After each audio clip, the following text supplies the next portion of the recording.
gaming division. Hey everybody, I'm Cameron and we're here today to talk about Continuum, the 1990s asteroid clone. Continuum was modeled off Asteroids, which is a little game where you have a triangle that turns and shoots asteroids and blows them up. You try to survive long enough to blow up all the asteroids that never end. That's how arcade games were in the 80s. Somebody was smart enough to realize that this was still an entertaining game and that they would like to play with their friends more often. But alas, it's not multiplayer. But now it is. While honestly this game's on the decline, the concept was in the 90s to make Asteroids a multiplayer game. So some very fine people got together and developed it and actually put it out there. As far as I know, it's always been free to play. And that honestly should be noted that this is a time where shareware was popular, so they probably didn't make that much money off this game. Be that the advertisers, not necessarily the developers, I have no idea. The short sale of this is that you pick a ship, you go into the arena, and you try to kill other people on the other team.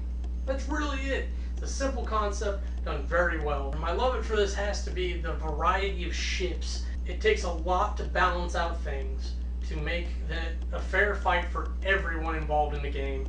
And they actually went in, they had to have done this correctly for this to be as successful as it was, with the number of people that played it back in the 90s and the number of people who still play it as of the recording of this video. Like dislike, it's hard. It's notable that I'm not a good reaction player. I don't do platformers well. I don't do fighting games well. I don't enjoy it when the game becomes how little did I fail. I'm much more comfortable in a turn-based setting where you can look at the board and come up with a strategy and try to make it happen. The real exception to my rules there is that I love RTSs when they're built correctly. Still not very good at them. Let's move on to the categories. Aesthetics. I told you it's an asteroid clone, so you can't be expecting much, but they actually did a really good job, especially for the 90s, because they didn't have to do complicated nonsense with all the interaction, and they didn't have to do it in true 3D. They were able to do 3D-like 2D images, where you put a lot of detail on those images, and it looks like a real spaceship. The explosions look like they're actually happening, and while they're stock explosions, you're not paying attention because you're mad you just lost your ship. So they concentrate on what was important to get the game complete, and I appreciate that. As it still looks good, aesthetics gets a 90. Control interface. This is a game played on the PC, so you use a mouse and a keyboard.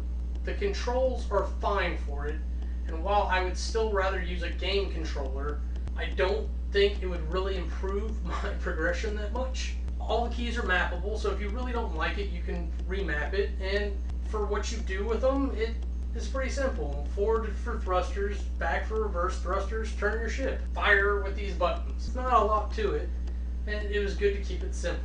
Though some of the more advanced features can be a little confusing, there's nothing that doesn't take away from it. You're not even going to think about those until you have played the game for long enough to realize, oh, I can do more than just move and shoot. As soon as you conquer your fear of making the first two things happen, you're going to be like, oh, what's next? I can do this? Fantastic. And it gives you something to learn, and there's just a learning curve. Control interface gets an 85. The environmental controls are very true to what they should be. Project forward, your ship goes forward with momentum. It rams and bounces into things. You don't have enough time to stop based on your projection unless you're watching your map and you just have been playing that long, or you're just going slow enough to be able to see everything, but then you're more likely going to be a target for the people who do know what they're doing. Environmental controls gets an 85. Game mechanics. They did do a very good job of trying to balance everything out, and while I have to say that they did such a good job, it's not by any means perfect.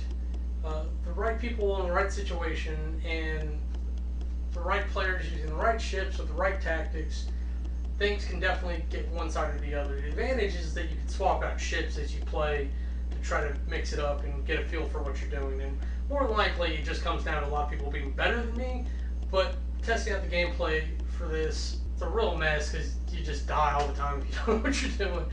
But they are good mechanics, and I do have to say, game mechanics gets an 85. If we go ahead and total all that up, that averages out to 86.25. So it does put it as a top tier game. And I'm talking about compared to today's standards. For my wrap-up review, I'd like to say I'd love to see this game remade. And hopefully with a one-player campaign of some kind that would actually go through and teach you the different ships. take a page out of Monaco's book, do a story for each ship with its own individual chapters. That way, when you play through the chapters, you're learning how to use the ship properly, and then you get a little bit of action too, and a good story. And it's not always about going and killing your friends, but that option is always great to have there, and it is notable that that is how this game came to be.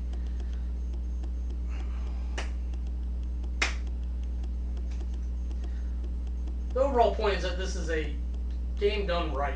It has an origin in the 80s. It was brought up in the 90s as an MMO. I'm actually surprised Microsoft hasn't happened across it and confiscated it. I personally love the choice of being able to decide how and what ship I'm going to fight my battles with. And I go out there and lose, and it's a good time because there's really no negative consequence to it. It's like, oh, I died. Oh, let's try again. And it's actually a concept I'd love to bring to my own games eventually for when I do start doing MMO type games. And unfortunately, I've got a couple steps to do before I get there. But that's enough for me. I'm Cameron. Have a nice day.